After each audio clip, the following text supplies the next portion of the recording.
Is neurofeedback therapy helpful for depression?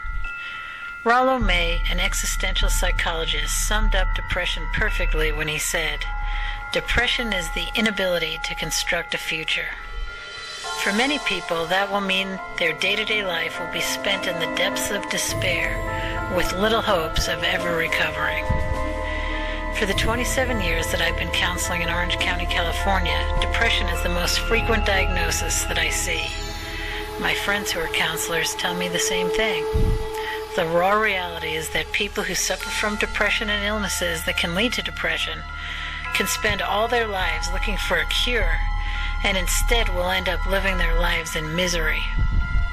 Perhaps the best way to illustrate this point is by showing you some staggering statistics about depression.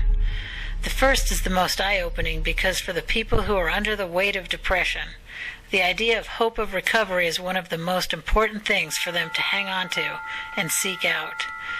The fact is that up to 2% of those who are clinically depressed will die by suicide this year. Think that is a staggering statistic? Now consider that the 8th leading cause of death in 1997 was suicide.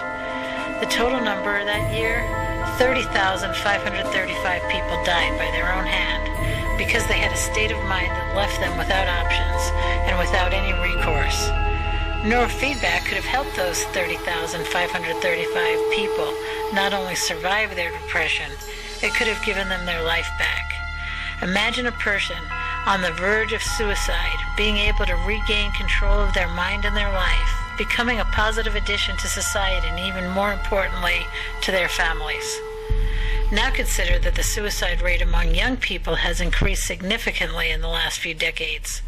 Suicide was the 3rd leading cause of death in 15 to 24-year-olds in 1997. The 3rd leading cause of death. What is truly astounding is how well these young people could be doing if they were taught the simple formula to give them access to their true potential. Instead of being overcome with their despair, they could use their brains in the way it was intended to improve their life and their relationships. Neurofeedback can give these young people, well, all people, the balance they need to save their life. Clearly, depression is a very serious issue. Unfortunately, for many years, men, women, and children around the world were hesitant to seek treatment, fearing that the stigma of psychiatric treatment would only add to their list of troubles. In 1972, Senator Thomas Eagleton's admission of having been treated for depression cost him the candidacy for vice president. Happily, many things have changed since 1972. Depression is no longer the scarlet letter of healthcare, and EEG biofeedback or neurofeedback therapy has proven to be incredibly effective for this condition. Now, please keep in mind one very important thing. One of the most exciting things about neurofeedback depression, other than the fact that it works so well for many people, is that it is free of the burdensome side effects of some of the other treatments available. No drug-induced sickness and no side effects. Neurofeedback can give depression sufferers a new leaf on life. Would you like to know more about the amazing world of neurofeedback therapy? Go to neurofeedbackbook.com.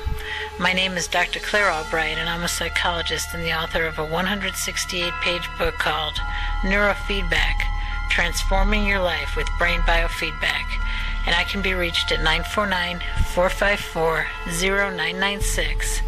Go to www.neurofeedbackbook.com, and you can download the PDF ebook version of my book there for only $7.99.